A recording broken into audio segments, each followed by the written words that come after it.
right, now listen up. 3, 2, 1. It's showtime. That's great. This is ridiculous. 99.3 The Truth. You can't handle the truth right now. Ooh. That's the stupidest thing I ever heard. Let's do it. Hit it. It's time for Max World. And here we go. Everybody, let's get it started. Let's get it started. Call Mac 244-0077 or text 809-0993. It's showtime, everybody! Showtime! Exclusively on 99.3 The Truth. 7 minutes after 4 o'clock on the 18th day of August in the Lord's year 2016. I'm J. Michael McCoy, and this is the second hour of Max World Live. Shane Vanderhart and Brian Myers in this afternoon from Caffeinated Thoughts. You hear that program air 8 o'clock on Saturday morning and 6 o'clock on Saturday afternoon. It'll be this week. Do you have any idea what your topics are this week? Is it just general politics as usual? Shane's got a guest lined up, I'm pretty certain, but I can't tell you anything more than that at this point. Shane, who's the guest? Do you know?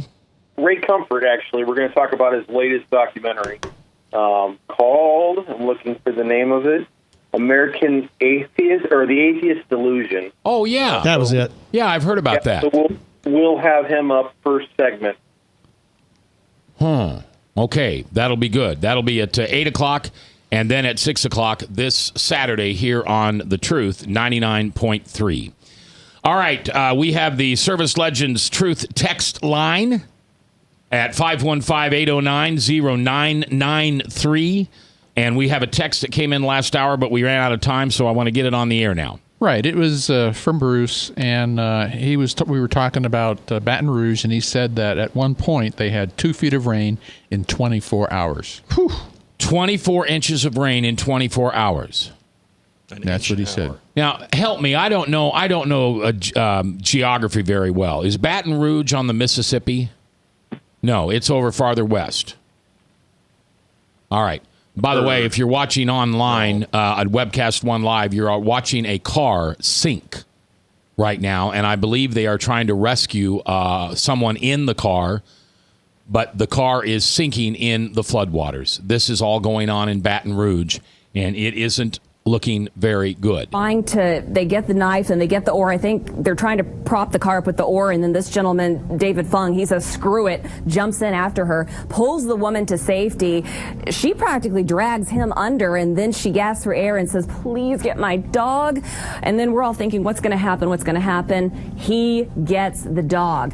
Guys, these are the times when heroes are born. And this was from the 13th, if I remember right. That's when that shot was, yeah. Mm-hmm.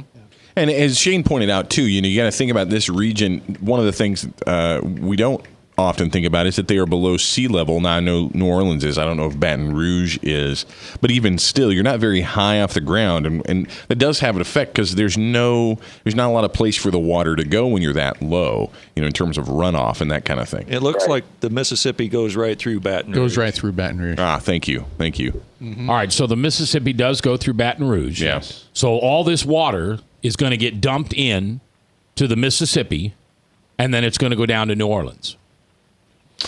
Well, come on, yeah, right? It could. Is it potentially raining upstream on the Mississippi from Baton Rouge too? Do you know, Shane? Let's see. I wasn't prepared for that question. So it looks like actually most of the rain was probably, I'm going to see if I can pull that up again. Because a couple of times when St. Louis had some flooding, it wasn't so much flooding in Iowa on the Mississippi, but we was getting some rain that was going downstream to St. Louis. Right. Well, I would assume most of the rain, like right now, looking at the rain, and there is rain happening north of Baton Rouge, unfortunately, so that'll trickle down. And usually, typically with the flooding, that at least river flooding, it's usually rain that they get upstream that causes the problem. So let me ask you this, Shane. I was reading with the Washington Post, by the way, it did report, or there's a report that the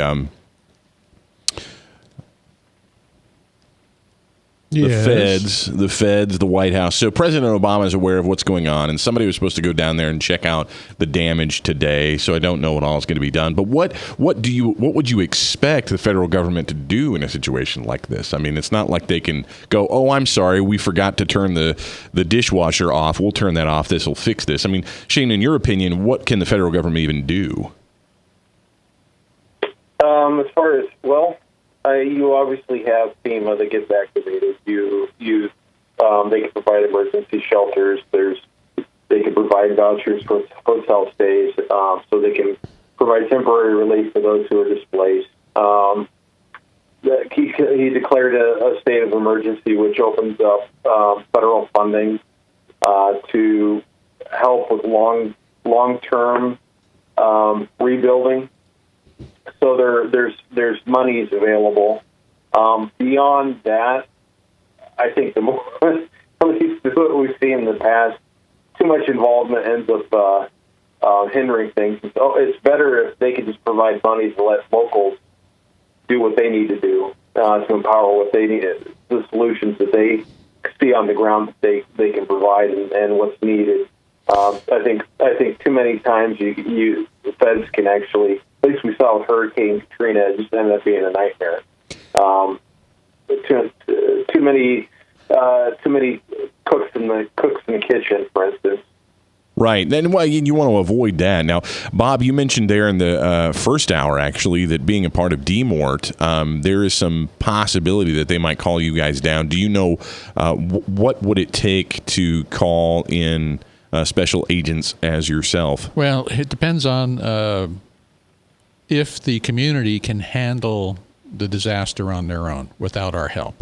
If they are overwhelmed and there are so many, for instance, we know there are many cemeteries that have, because they don't bury people in that area, and so the water easily washes out caskets, and those caskets, depending on how many are washed out, will just be floating around throughout the city and all that area.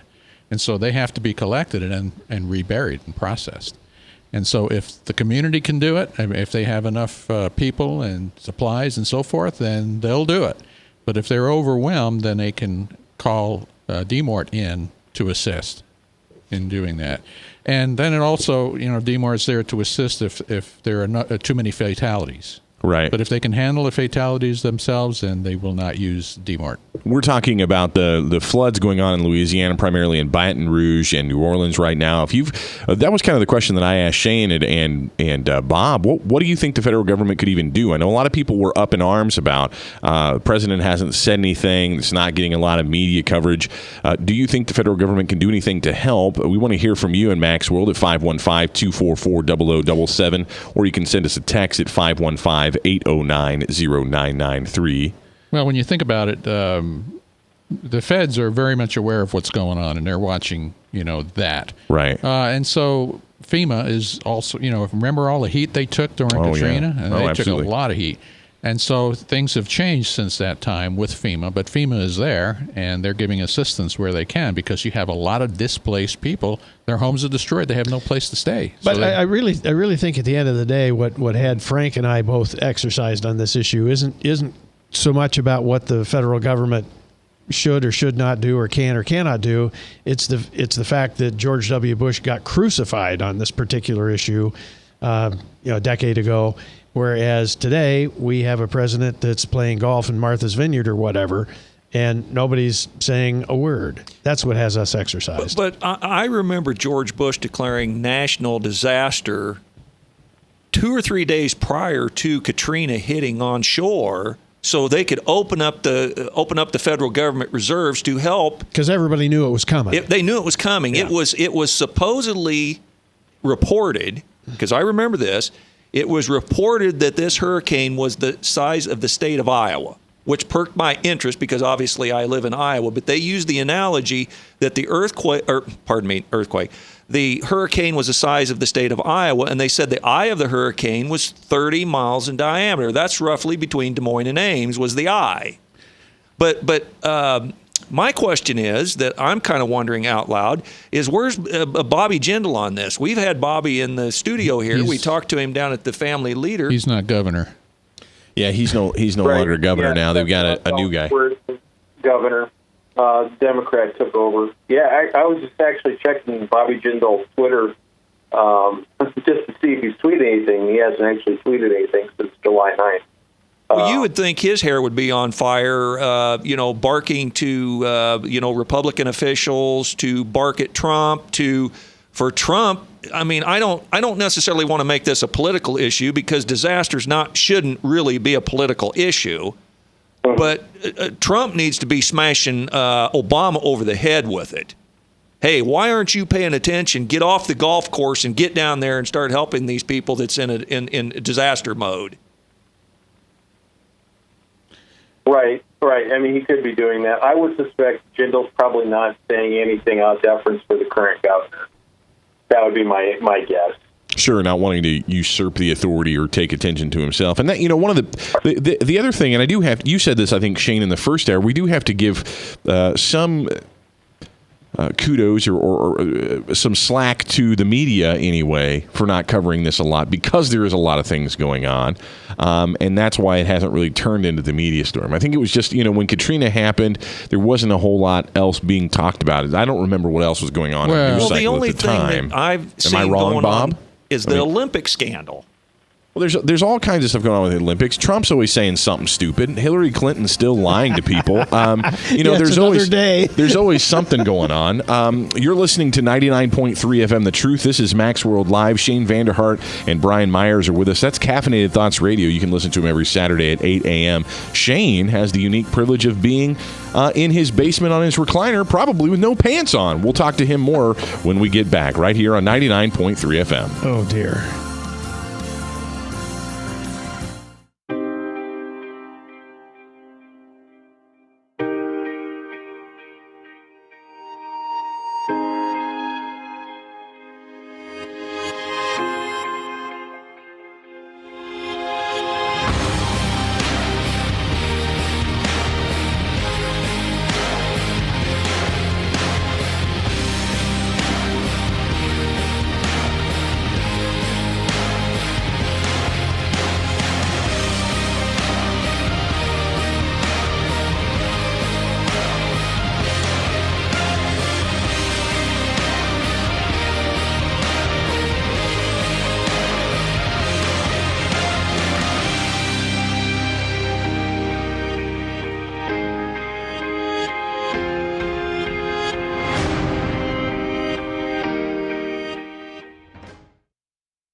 Credit cards are like grandkids. They love you, sometimes get out of control, and it's fun to get a new one. Who can stop them from piling on? Hi, I'm Tom Coates with Consumer Credit of Des Moines. At the end of the day, you can return the grandkids, but you're stuck paying off bad credit card debt. We'll help you put the fun back into using credit cards responsibly. Right, kids? Yeah! If you need help getting credit cards off your back, call Consumer Credit of Des Moines. Hi, my name is David Burrier, your Hope Coach. I host a live weekly talk show called I've Been There every Thursday afternoon at 5:30, right here on webcast1live.com, and on my weekly radio program Saturday mornings at 10 on Truth Network 99.3 FM. I interview common everyday people who have survived incredible life challenges and who testify to God's faithfulness in the midst of their storms. So join me as we bring a message of hope and encouragement. Everybody needs hope. I know, because I've been there. Hey everybody, I brought Northern Lights Pizza, and it's got Graziano sausage.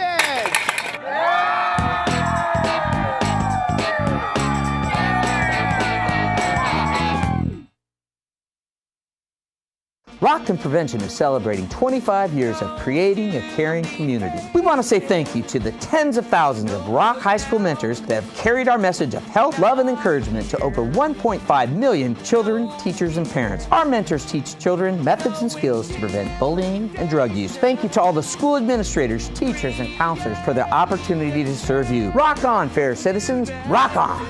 This is Pat McManus for Rockton Prevention, the Richard O. Jacobson Foundation, and this station. From the RE/MAX Real Estate Concept Studios, this is Webcast One Live. From the RE/MAX Real Estate Concept Studios, this is Webcast One Live. Good afternoon. This is Max World Live here on 99.3 FM The Truth. A regular cast of characters are here in the studio. Plus, we've got some special guests with us. Shane Vanderhart of Caffeinated Thoughts Radio is on the phone. And Brian Myers is in the studio as well, buddy. Sorry, I couldn't say your name too terribly well because I was busy trying to turn around and look at my teleprompter here. You know, a lot of people don't realize that, Brian, but here at 99.3 FM, we have teleprompters. And the teleprompter is telling me to remind our listeners that they need to call Weiss and Merkel Financial. We talk about Weiss Merkel Financial quite a bit. They are the financial experts you need and the retirement experience you deserve. Contact Weiss Merkel today. Contact them by calling 515-278-4110 or weissmerkelfinancial.com. Very difficult to spell, so I'm going to spell this for you, actually. Weiss Merkel, that's W-E-I-S-S. Merkel is M-E-R-K-L-E. Financial. If you don't know how to spell that, don't go to the website. But weissmerkelfinancial.com. W-E-I-S-S-M-E-R-K-L-E is Merkel. Or you can just give them a call at 515-278-4110. These guys are for those people that want to get smart about their retirement. Bob, and you got to hear these guys share their wisdom, and you benefited from that. Oh yeah, they know their stuff, and they're constantly in training, getting more updates because things change all the time. So it's important to keep up with it, and they'll do that for you. Well, you know, Shane Vanderhart was busy; he couldn't come in the studio today. That's why he's on the phone. And I actually remember one time that Lauren Merkel actually could not be in the studio one day when they were doing their broadcast with us because Lauren was actually in training. Correct. Shane is not in training; he's just eating popcorn on the couch. But hey, I want to remind you that it's time for Central Iowans to take a stand for religious liberty. I personally invite you to join me in standing in support of Pastor Michael Damastis and Fort Des Moines Church of Christ during their hearing before the Polk County Court. They are presenting their lawsuit against members of the Iowa Civil Rights Commission to stop the government from censoring the church's teaching on biblical sexuality and from forcing the church to open its restrooms and showers to members of the opposite sex. What am I talking about? I'm basically saying that if you've been following this story, Fort Des Moines Church of Christ has filed a lawsuit against the Iowa Civil Rights Commission against their policy on bathrooms and their language about what is hate speech and that kind of stuff. They've been proactive about this, and the hearing is now scheduled. This is actually going to go before the court now officially on Friday, August 31st. Friday, August 31st at 10 a.m., you are invited to go to the federal courthouse downtown in Des Moines and stand with them. This is a great opportunity for all. I'm going to go down there at 10 a.m. on Friday, August 31st, to go down there and show support for Fort Des Moines Church of Christ as they stand up for our religious freedoms. So, hey, if you want details about this or want to be able to share this information, go to our station Facebook page. Go to facebook.com/993KTIA. That's our Facebook page, or if you already like 99.3 The Truth on Facebook, you should see it there already. Hey, we just got some breaking news, guys. Shane, I don't even know that you knew this because you were on hold, buddy. So hear this. Well, Bob, tell us what the breaking news is here. Yeah, this is from FoxNews.com. It says the State Department says that the $400 million cash payment to Iran was contingent on the release of a group of American prisoners. Imagine that. Yeah, actually, I saw that on USA Today when I was looking for New Orleans news. So, surprise, right? But that is the president said it wasn't. So who do you believe? But now, but the State Department says, so the State Department is calling our president a liar. This is fun. I love America.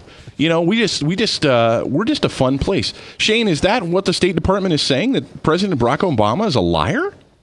I wouldn't say they're saying that in so many words, no, but they're obviously sharing news that is contradictory to what President Obama had originally said. Now, he denied this because he didn't want to look like a bonehead, right? I mean, he didn't want to look like, a bad guy. Why would that have been bad, giving $400 million? Why did we give $400 million to Iran anyway? But giving $400 million to Iran in exchange for the release of prisoners, what's the deal there? Why is that a bad thing? Common sense would tell you if you reward bad behavior, it will continue to happen, right? That's what I would. That's what my mom told me. She said, I'm not going to let you continue to do this bad thing because you'll keep doing the bad thing. I still did the bad thing. But that's a whole different. That's different. I'm not the president. That's another show. Hey, Frank, you got your finger up. What? Shane, basically, from my memory of this was money that was supposedly confiscated during the 79 Iran hostage crisis. And supposedly this is money that supposedly belongs to them. It isn't supposedly money that we're giving them. But we still shouldn't. The prisoners, Trump says that we should have got the prisoners and stiffed them on the money. But clearly, even if we did come through on giving them the money, the prisoners should have been released first, because the optics of this is terrible. Mm-hmm. Yeah. First of all, I mean, they're a state sponsor of terror. We shouldn't be giving them $400 million cash anyway.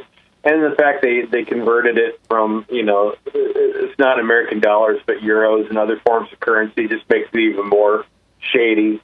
Well, they had to do that because if they'd have done it in United States currency, it would have been a violation of federal law. Right. So they had to use Swiss francs and euros in order to pay this ransom, because that's what it was. It was a ransom. Right. Well, and the fact they had to skirt federal law should tell you. I mean, that's another indication of the inappropriateness of this act.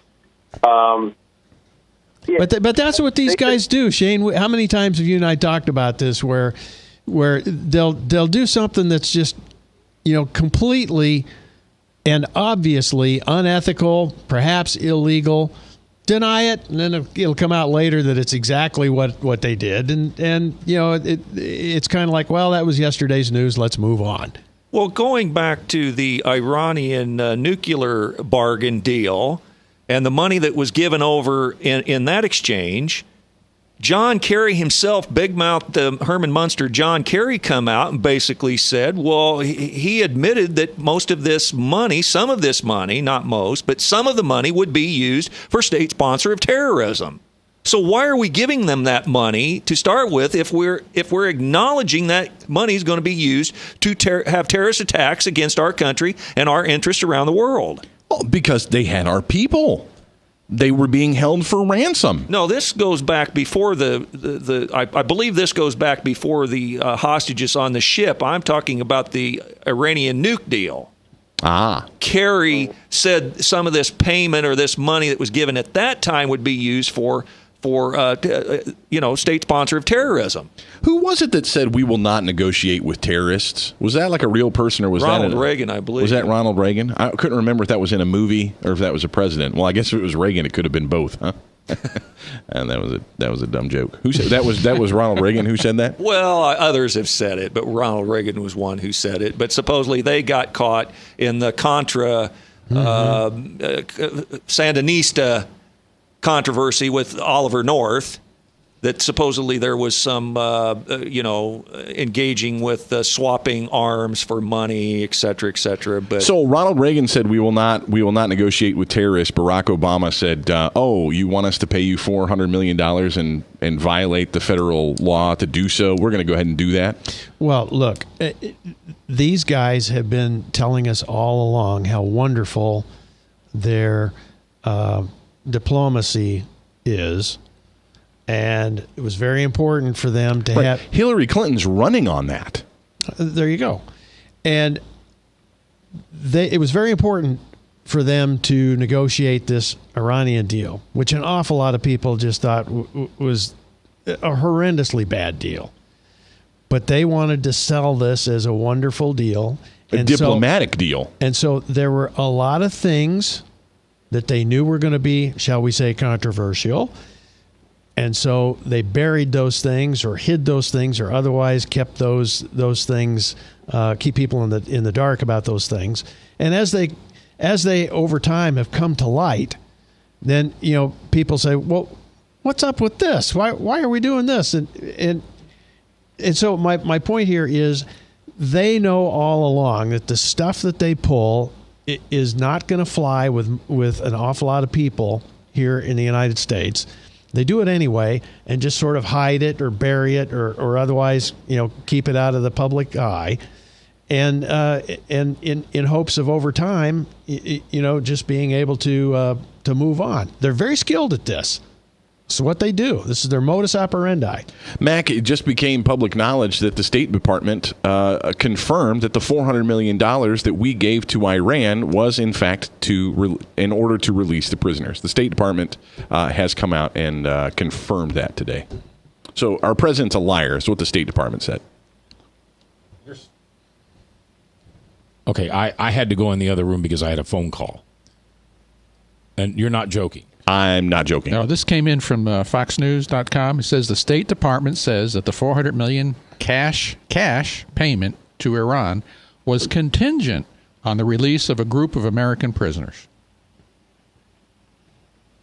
And as Brian has already pointed out, Mac, that we couldn't have done that legally in U.S. dollars because that would have been a violation of what? Federal law. Federal law to do that. So we had to do that shadily too. Yeah, we did it in different currency, all different kinds of currency, Swiss stuff, U.S. Euros stuff, and Swiss euros francs, and I Swiss think. francs and different things like that. Broke it up because otherwise that would have been bad. So not only did we do a dumb thing, but we did a dumb thing in a way that wouldn't make us violate federal law because maybe the federal law is there to keep us from doing dumb stuff. And while we're doing some of this dumb stuff, we're telling everybody what a wonderful deal this is. Right, it's a great deal, and that Democrats... Isn't this wonderful? And Democrats are trying to tell us right now that they know how to negotiate, that they're really good at it. I mean, I was pointing out that Hillary Clinton's kind of running on that platform, that she's this great diplomat, that she knows how to make really good deals, and they're doing it under false pretenses.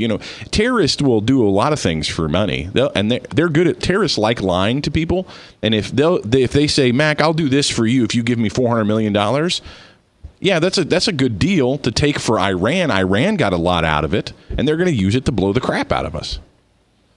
This is and I'm just hearing this. I think that if you listen to this program that we don't fool around. We're pretty transparent. This is a dark, dark day. This is a very, very dark day for this country. What do you say? I mean, without here. I know what I want to do right now, but I'm not sure that's what Jesus wants me to do. I kind of feel like turning over all the tables in the temple, Shane, go ahead. Yeah, no, it's maddening when your government lies to you and they do things that are inappropriate. Well, on one hand, we're glad to have the prisoners back, but at what cost? They're further emboldening this country that's been antagonistic, to say the least, of the United States, that has been a security threat to our ally Israel. And here we're emboldening them. We're giving them money that could be used against us. It's maddening. And just it seems like the inmates are running the asylum in the White House right now when it comes to Iran and foreign policy. Okay, you hear the music. That means we're going to take a break. I want to hear your thoughts. Text us at 809-0993, or you can call in at 515-244-0077. I feel incredibly surreal. I can't believe we're sitting here at this moment talking about this. Okay, we're coming back live on The Truth. Northern Lights Pizza's amazing garlic butter makes amazing breadsticks. Now available in 12-ounce bottles at Northern Lights, Hy-Vee, and Graziano's. Northern Lights Pizza. I'm Brian Leach, owner of Service Legends, and my position is Chief Talent Officer. I'm Nicholas Wonderscheid. I am Bernie Homs, And I'm the Service Manager. Marketing Director and Client Relations Manager. Everything that we do is about ensuring that we exceed your expectations. Our clients are important to us. 100% satisfaction. We're not just focused on heating and cooling. That's the easiest part of our job, actually, is fixing furnaces and air conditioners. Everyone that we come in touch with, we want to improve lives. Bottom line is, we've got our installation guarantees, 25% energy savings guarantee, comfort guarantee, temperature selection guarantee, property protection guarantee. 100% satisfaction guaranteed, fixed raters free. All of those guarantees are backed up with a 100% money back guarantee to hold ourselves accountable to making sure that you get what you're after. Just fixing the problem today. If they have another problem 5 days down the road, it's still a fixed rate or it's free. We use what's called straightforward pricing. Our technicians are going to give you an exact to-the-penny price on what it's going to take before they move forward with any repair. That way you know what to expect. It's the same price every day. No surprises. If you get off work at 5 o'clock in the afternoon, you come home, you realize that, oh, my furnace is broken. Now you need to call somebody out that night. You shouldn't have to pay more for that. We're guaranteeing service 24/7. We run afternoons, evenings, nights, weekends. We're staffed to work that. Phone rings at 3 in the morning. You'll get one of our representatives answering the phone every time. We're not sending you out to Timbuktu in some call center. It's our Service Legend team members, our mission control team. I'll take a call anytime. And then they answer the phones the same way during the day as they do at night. It's a great day at your service company. How can we make you smile? That's the only way to provide true 24-hour service. When you're able to let somebody actually live in their home safely when they weren't able to do that before, where they don't have to stay up at night and worry about, is the heat going to come back on? Are we going to freeze the pipes? Is the baby in the room next door going to be sick because they got too cold? When you're able to help somebody overcome challenges like that, that's impacting a life. That makes a difference. I get goosebumps thinking about it. I love the team. I love the people that I work with. We have fun, but we work hard. I call them my ambassadors of legendary service. If you could just envision what that is, that's who we're sending to your home. They literally will call in, pick up the phone and call and say, hey, I want to talk to your manager. And I get on the phone, they're like, that technician that was at my house was the greatest technician ever. That's cool to me. We want to brighten people's days. Every person that we have going into the house has gone through an extensive background check. Drug testing, we have a very thorough interview process that 1 out of 140 people make it through. If we promise you something, that's what you're going to get, no matter what. We're here when you need us to protect the safety and comfort of your family. If you're not happy, we're going to make it right. If we're willing to put 100% money back guarantee on what we do, what type of work do you think we do? Give us a call. We're there for you 24/7, 365 days a year. Enough said. From the RE/MAX Real Estate Concept Studios, this is Webcast One Live. Okay, 22 minutes before the top of the hour. 5 o'clock will be Salem Radio Network News. And I'm assuming, I hope, we'll get an update from them on that. I really want to know what you're thinking about this. I really hope you'll call in or text in and share. I don't know what I am. I'm numb. The State Department of the United States, our government, has... Read it verbatim.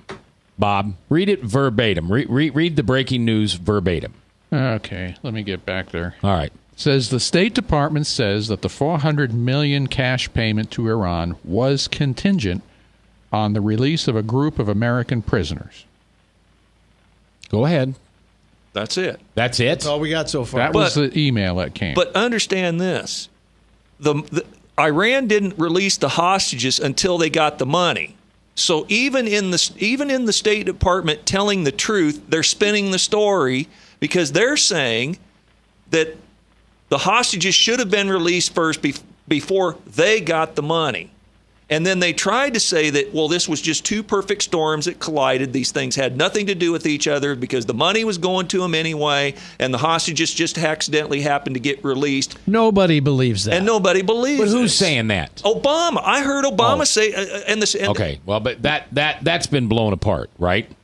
I mean, when the State Department says this, isn't this gospel?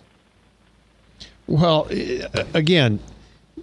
Nobody believes their explanation any more than they believe that Bill Clinton met accidentally, if you will, on a tarmac someplace with Attorney General Lynch. Nobody believes that was an accident either. But what I'm trying to figure out is, can we trust this from the State Department? I mean, this is the State Department. Are they authorized to go around the president and say something that would be obviously impeachable? This is impeachable, isn't it? Am I just blowing smoke? Well, let me read some more. All right. I'm reading the article. It says State Department spokesman John Kirby repeated the administration's line that the negotiations to return the Iranian money from a decades-old military equipment deal with the U.S. backed Shah in the 70s were conducted separately from the talks to free 4 U.S. citizens in Iran. But, he said, the U.S. withheld the delivery of the cash as leverage until Iran permitted the Americans to leave the country. Which is not true. Well, but the thing is, that's how they're getting around calling this ransom, is the specific wording of that. Is they're saying, we already owed you this money anyway for something else. That's how they're getting around that. Yeah, one thing I don't understand is why in the world does the United States owe Iran $400 million for an arms deal? Usually countries are buying weapons from us. So that's a good point, Shane. Yeah, that doesn't make sense to me either. But I think Chris is right. This is a convenient way. You escape the nasty. Are you able to put Brad and Shane on at the same time? I think so. Let me try. All right, Shane, if we lose you, call back, okay? All right. We're going to do some phone magic here because Army Brad, who is obviously the in charge of the State Department of Mac's World. Brad, are you there? I'm here. Oh, good. All right. So what's your thoughts? Well, if you call it something other than ransom and it's still ransom, I guess you're walking a fine line. So I guess that's one of the problems with having all these lawyers involved with talking to the American people. And the reason why it was the arms deal is because after they took our hostages in the Clinton administration, we did not sell them arms that we already had the cash for, I believe. Don't quote me on that one, though. All right, Brad, you and I are brothers, man. We love each other. We've been through everything together. Forget that we're on the radio for just a second, okay? Just talk to me, okay? Me. This is very dangerous. This is a big deal, isn't it, buddy? The reason why it's so dangerous is it emboldens our other enemies to take Americans hostage because we have a president who will pay them. It's $100 million per head. And it almost makes me think, holy smokes, that's a good deal. $100 million per head. These 4 men should feel very, very honored. That's a lot of money. But we have a lot of enemies out there that now say, hey, America will come to the table and pay tremendous sums of money to get their hostages back. And I don't think anybody in ISIS or Iran or all these other places thinks that it's just leverage. They know, just like the entire world knows, everybody that's listening to your show knows, this is ransom. All right. Does anybody there disagree with me on that? No, I don't disagree with you at all. I mean, anybody with common sense. I have a very good friend of mine that says, when so-and-so says this, whatever this is. So when Obama says this, whatever this is, no reasonable person will realize that's reasonable, that it's the truth. But here's the scary part, though, is that I would like to watch and see how this is reported by the mainstream media, because this is a giant problem, and they're going to probably sweep it under the floor because that's been their modus operandi. They just ignore it and just move on and want to talk about something that Trump said as opposed to something that President Obama or Hillary Clinton did. Well, actions are more important than words. Most likely they'll start paying attention to the Louisiana flooding. But you mentioned something, Brad, about the hostage. Quick, let's talk about something else. You mentioned something about the hostage thing, and I think you mentioned under the Clinton. You meant Carter, right? Carter, yes, Carter. Yeah. I thought we were tracking on the same track. Look, I realize that this has a lot of tentacles because we're talking about potentially sending a really bad signal to a lot of bad people in the world that if you steal one of our citizens, maybe you can get $100 million. But for me, the more important principle here is that this administration never tells you the truth. Never. I mean, how many times in the last 7.5 years, have we heard just bilge?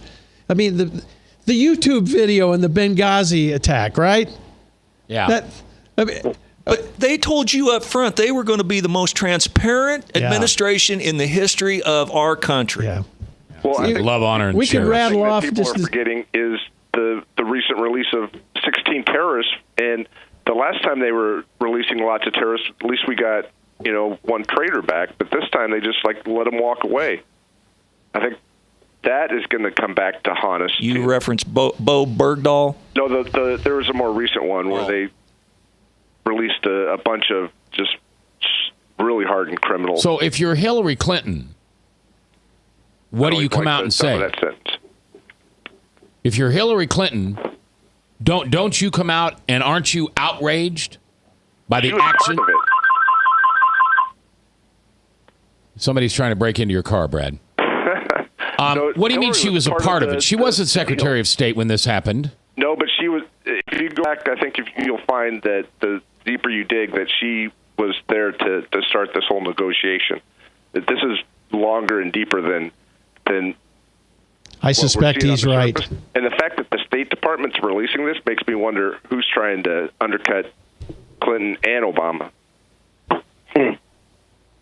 You know what my first reaction to this is? Well, not my first reaction. My second reaction, and don't hit me, anybody, but the Republican National Committee needs to get a good candidate and get him or her up there and run instead of Trump.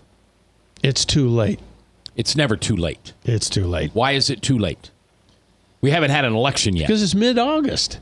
There's just simply no time. Shane, are you there? Yeah, I'm here. It's not. Look, it's not going to happen. They've invested too much. What they could do, and all I right, think Shane, hold on just a second. We're up against a break. Give me 2 minutes, and we're coming back, and I want to hear from you. All right? Sorry about that, buddy. Army Brad, you just stay right there. Both of you guys stay right there, and we're coming back live here on The Truth.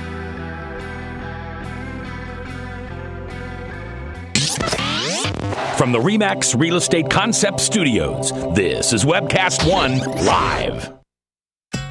Credit cards are like grandkids. They love you, sometimes get out of control, and it's fun to get a new one. Who can stop them from piling on?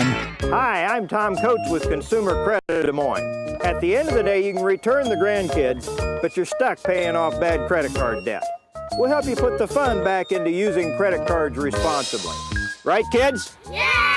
If you need help getting credit cards off your back, call Consumer Credit of Des Moines. Rockton Prevention is celebrating 25 years of creating a caring community. We want to say thank you to the tens of thousands of Rock High School mentors that have carried our message of health, love, and encouragement to over 1.5 million children, teachers, and parents. Our mentors teach children methods and skills to prevent bullying and drug use. Thank you to all the school administrators, teachers, and counselors for their opportunity to serve you. Rock on, fair citizens. Rock on. This is Pat McManus for Rockton Prevention, the Richard O. Jacobson Foundation, and this station. Northern Lights Pizza, your home of the tasty crust. Our garlic butter sauce now available in 12-ounce bottles at Northern Lights, Hy-Vee, and Graziano's. Northern Lights Pizza.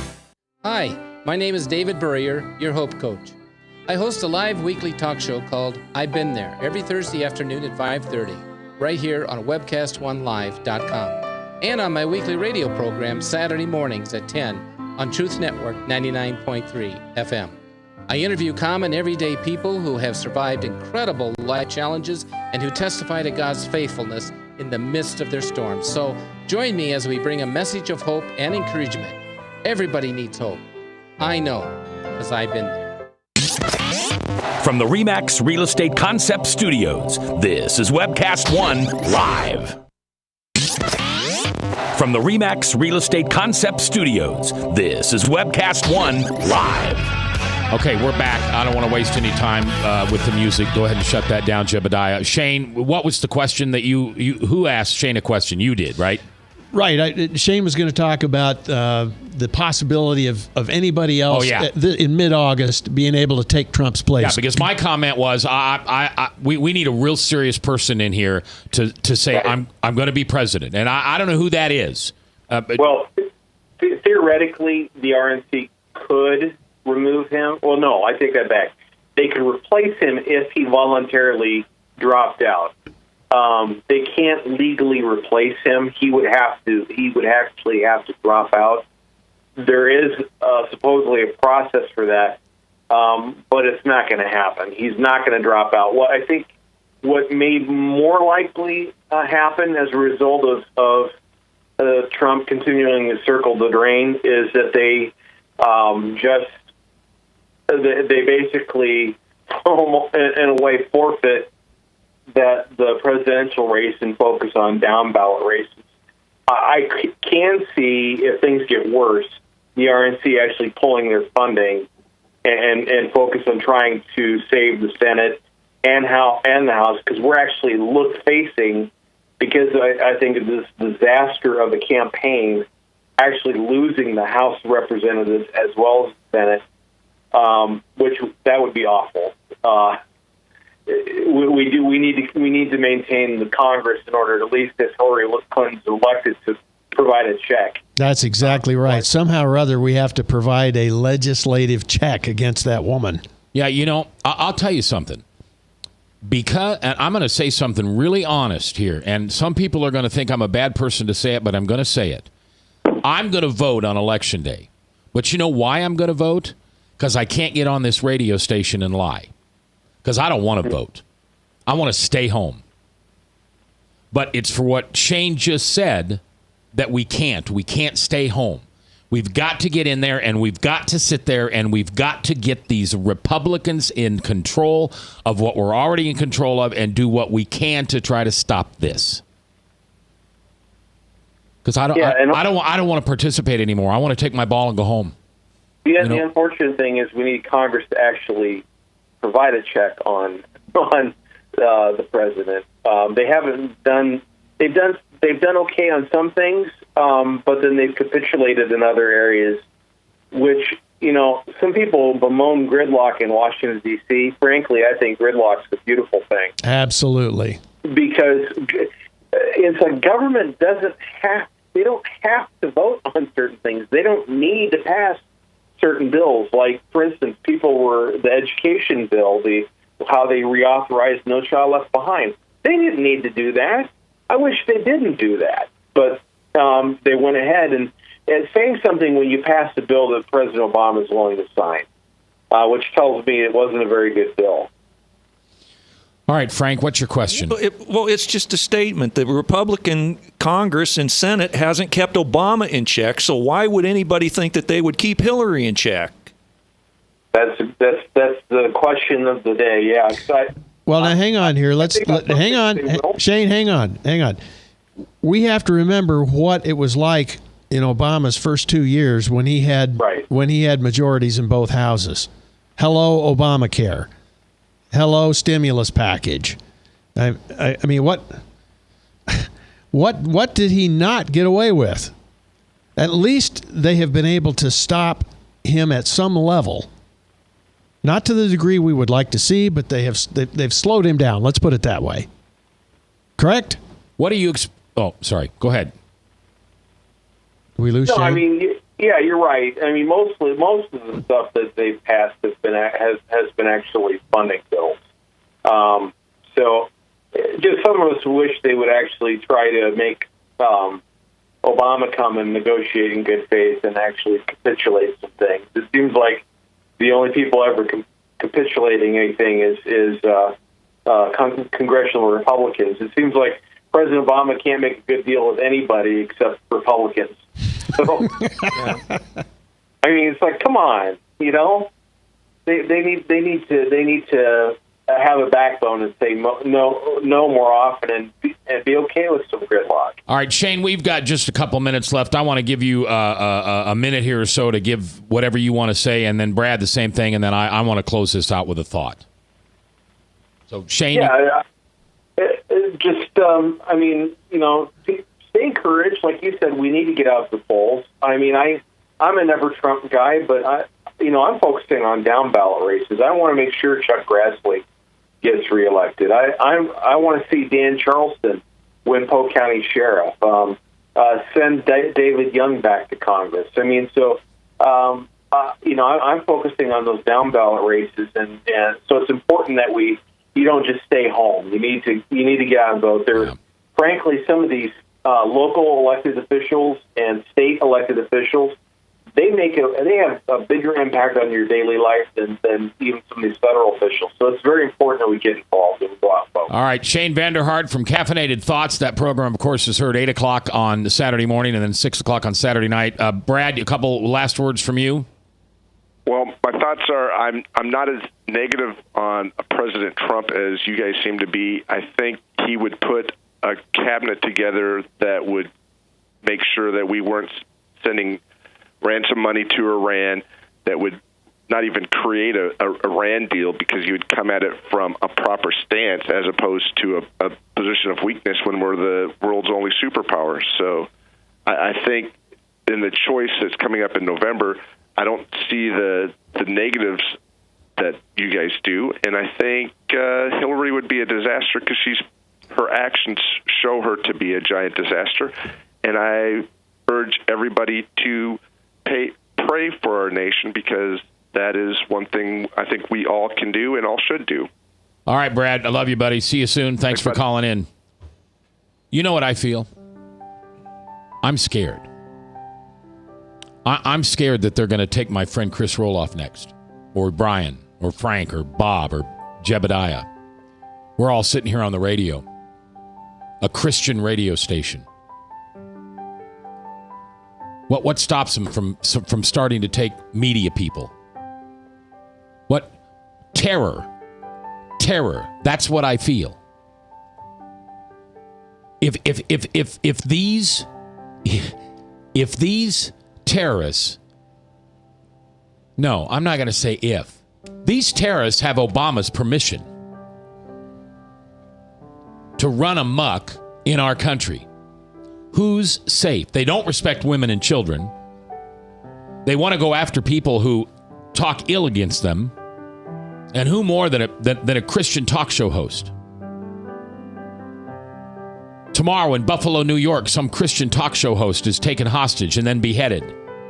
Am I going to be as emboldened as I have been to sit here and speak against them when I can just sit here and preach the gospel? Brad said it right. Pray for our country. Pray. That isn't the last thing to do. It's the only thing to do. Pray for this country. Pray for this country. I will see you tomorrow. Good night.